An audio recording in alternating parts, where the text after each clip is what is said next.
Hello guys, welcome to our channel. This is Teja. ప్రస్తుతం మనతో పాటు సీనియర్ జర్నలిస్ట్ జగదేవ్ గారు ఉన్నారు. నమస్తే సార్. నమస్తే.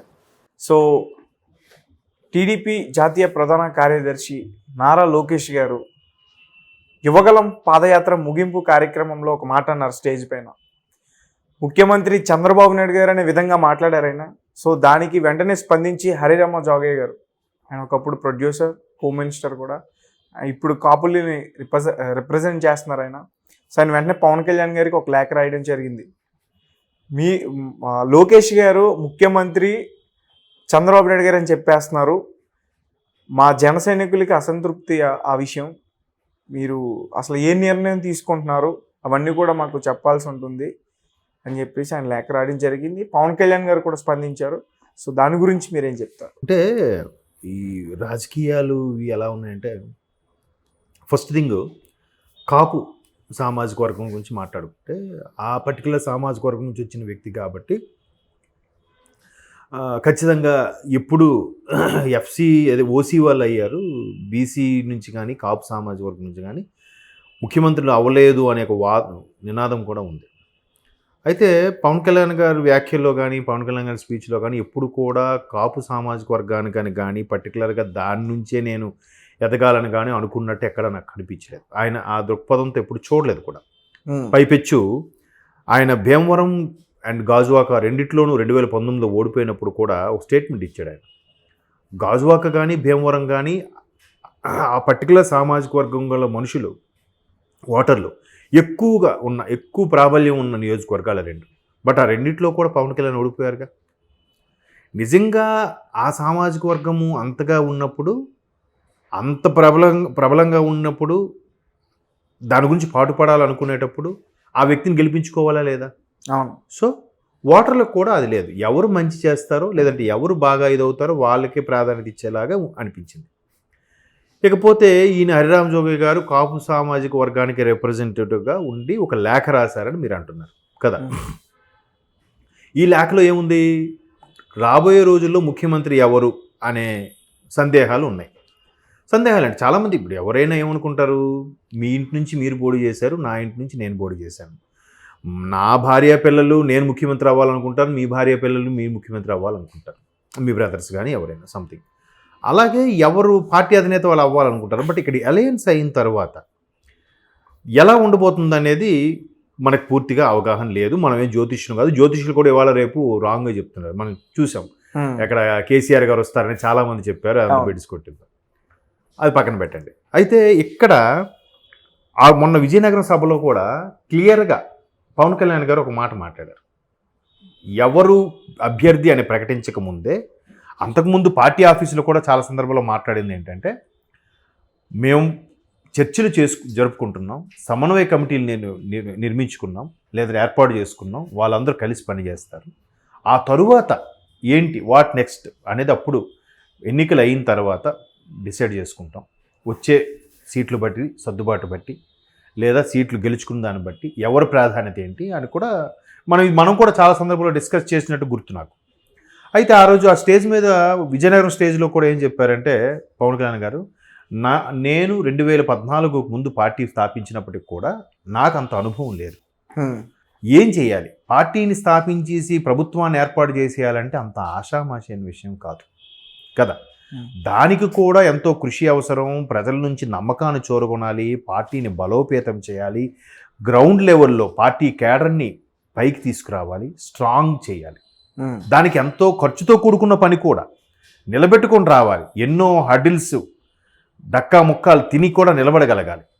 ఇవంతా అయ్యేసరికి టైం పడుతుంది. ఆల్రెడీ ఇప్పటికే నాకు 10 ఏళ్ళు టైం పట్టింది, ఇంకా నాకు అంత అవగాహన రాలేదేమో అని అనుకుంటున్నాను. బట్ నేను అందుకే అటువంటి అనుభవజ్ఞులతో పనిచేస్తున్నా అన్నట్టు కూడా స్టేట్మెంట్ ఇచ్చాడు ఆయన.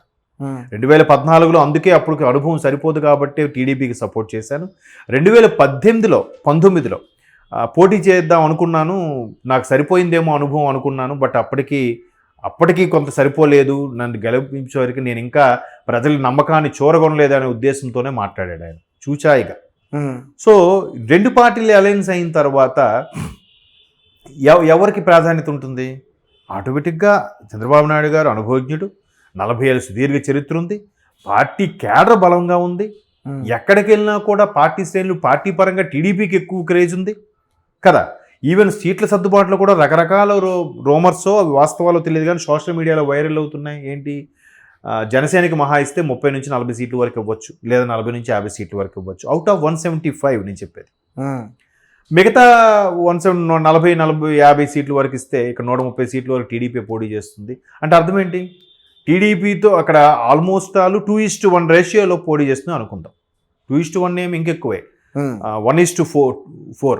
ఇది 1% అంటే ఒక వంతు జనసేన పోటీ చేస్తే 4 వంతులు టీడీపీ పోటీ చేసే విధంగా ఉంది. అంటే టీడీపీకి ఎక్కువ ఉంది. ఎందుకు, 40 ఏళ్ళ నుంచి ఉంది అది. అవును, దాని క్యాడర్ వేరు, దాని బలం వేరు, దాని స్ట్రాటజీ వేరు, దాని నాయకత్వం వేరు. అవును, ఎక్కడేంటి, ఒక సినిమా కళారంగం బ్యాక్గ్రౌండ్ నుంచి వచ్చిన వ్యక్తి ఈయన కూడా పటిష్టం చేసుకునే ప్రయత్నం చేస్తున్నాడు. ఎలా చెప్పగలిగాను అంటే, ఎప్పుడైతే 2 నియోజకవర్గాల్లో ఓడిపోయి ఇక్కడ రెండిట్లో కూడా ఓడిపోయి ఒక్క సీటు గెలుచుకొని ఆ ఒక్క సీటు కూడా మళ్ళీ జంప్ అయిపోతే పార్టీ తరపున కనీసం ఒక సర్పంచ్ కాదు కదా ఎంపీటీసీ కూడా లేని పార్టీని ఇంకా 10 ఏళ్ళుగా నడిపిస్తున్నాడంటే అది ఎంత సత్తా కావాలి, ఎంత ధైర్యం కావాలి. అది గొప్ప విషయం. అంటే ఇక్కడ మళ్ళీ కొన్ని పార్టీలు ప్రాబల్యమో, లేదంటే ఇట్లాంటి కింద స్థాయి వ్యక్తుల్లో కొంతమంది చీలికలు ఏర్పడటమో, లేదా దానికి ఒక సామాజిక రంగు పులమడమో ఆ పార్టీ బలోపేతం అవ్వడానికి టైం తీసుకుంటుంది. బలపడట్లేదు కదా. పొత్తుల్లో కూడా ఇంచుమించు 30 నుంచి 40 స్థానాల వరకు అంటున్నారు. అది వాస్తవం కాదు నాకు తెలియదు.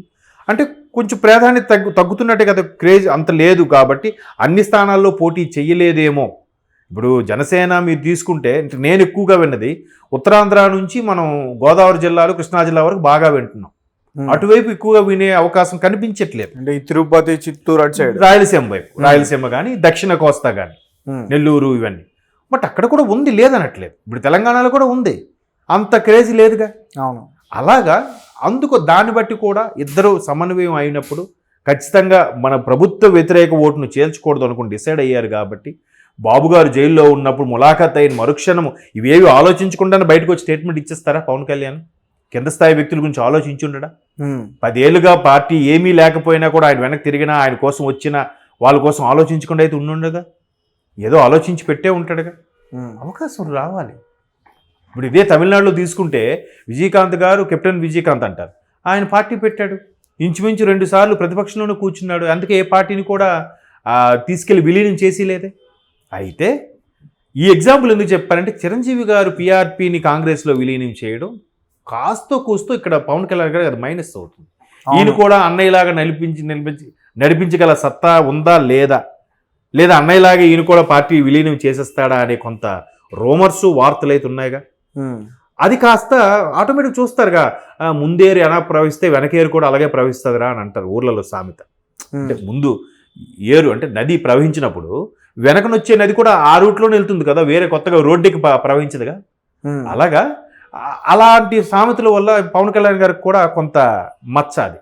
అరే పవన్ కళ్యాణ్ గారు కూడా అన్నిలాగా చేస్తారా, దాని వెనక ఇంకా రకరకాల రూమర్స్, డబ్బు సంపాదన కోసం అని రకరకాల ఎవరికి నచ్చింది వాడు మాట్లాడుతూనే ఉన్నాడు.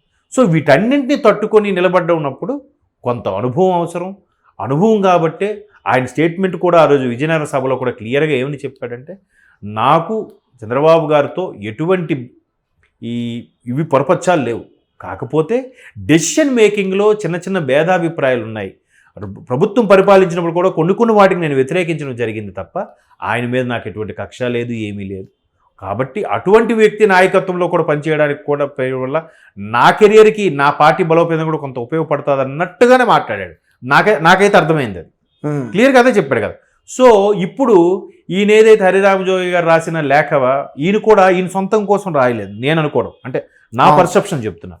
ఎక్కడైతే కింద స్థాయిలో జన సైనికులు ఉండే అభిప్రాయాన్ని సేకరించి ఈయన ఆ లేఖ రూపంలో బహిర్గతం చేశాడని అనుకుంటున్నాడు మనలాంటి వాళ్ళ కోసం.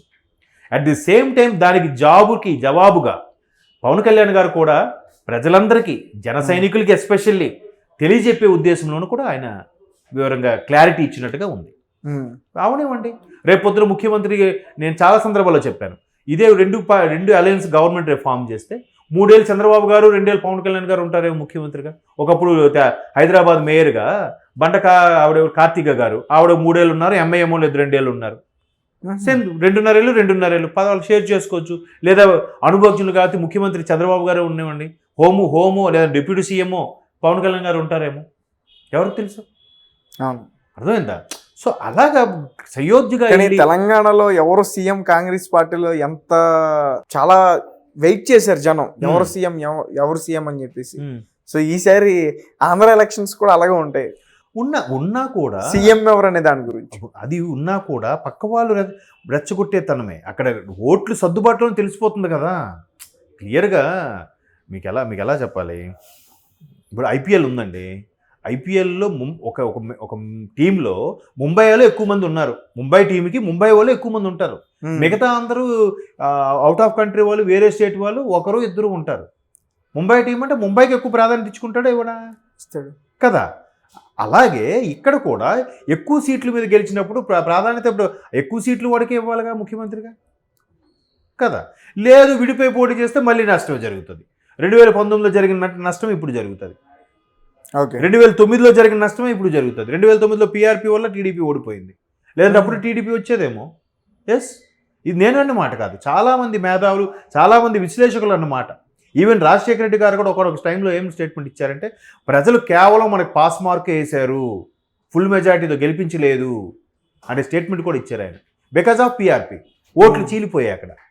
ఓకే, అప్పుడే కానీ పీఆర్పీ లేకపోతే 2009లో మ్యాక్సిమం టీడీపీ వచ్చేదేమో, అప్పుడు ఇంత జరిగేది కాదేమో. అవును, రాజశేఖర రెడ్డి గారు చనిపోయేవాళ్ళు కాదేమో. ఒకవేళ చనిపోయినప్పుడు ముఖ్యమంత్రి చంద్రబాబు గారు ఉండేవారు కాబట్టి తెలంగాణ ప్రభుత్వం తెలంగాణ విడిపోయేది కాదేమో. ఇన్ని చాలా సమీకరణలు మారిపోయేవి కదా. కాబట్టి ఇది జస్ట్ ఊహాజనితంగా మాట్లాడుకోవడం వరకే కానీ చూద్దాం అప్పుడు ఎవరు వస్తే దాన్ని బట్టి సీట్ సర్దుబాట్లు ఏమో మీకు ఎక్కువ ప్రాధాన్యత. ఎందుకంటే చంద్రబాబు గారు కూడా 2014లో కేవలం 2 సీట్లు సాధించుకున్న బీజేపీకి 2 మంత్రి పదవులు ఇచ్చేశారు. మరి ఇక్కడ ఇంత సపోర్ట్ ఇచ్చి అలయన్స్ ఇచ్చి పవన్ కళ్యాణ్ మళ్ళీ రెండోసారి చంద్రబాబు గారితో కలిసి నడుస్తున్నప్పుడు పవన్ కళ్యాణ్ ఖచ్చితంగా ఇంపార్టెన్స్ ఇస్తారు కదా. ఎందుకెవరు ఇద్దరు గెలిచినప్పుడు 2 మంత్రి పదవులు ఇచ్చేస్తే ఇక్కడ అలయన్స్తో ఉండి చంద్రబాబు గారు అరెస్ట్ టైంలో కూడా పోరాడిన పవన్ కళ్యాణ్ గారిని చంద్రబాబు గారు ఎందుకు వదిలేస్తారు? ఖచ్చితంగా ప్రాధాన్యత ఉంటుందిగా, ఉండాలి కూడా. ఉండకపోతే అప్పుడు ప్రజలు టీడీపీని కూడా విశ్వసించరేమో. ఓకే కదా. సో ఇవన్నీ సమీకరణాలను దృష్టిలో పెట్టుకొని ఆయన బహిర్గతంగా లేఖ రాయడం, ఈయన కూడా బహిర్గతంగా జవాబు ఇవ్వడం అనేది సామాన్య జన సైనికులకి, మిగతా టీడీపీ శ్రేణులకు కూడా ఒక సందేశాత్మకంగా వివరణ ఇచ్చే ప్రయత్నం ఇది. ఆ లేఖ సారాంశం నేను అనుకుంటున్నాను. వాళ్ళకి వచ్చే డౌట్ కాదు, కింద స్థాయి కార్యకర్తలకు వచ్చే డౌట్ని ఈ విధంగా వెలుబుచ్చారని నా అభిప్రాయం.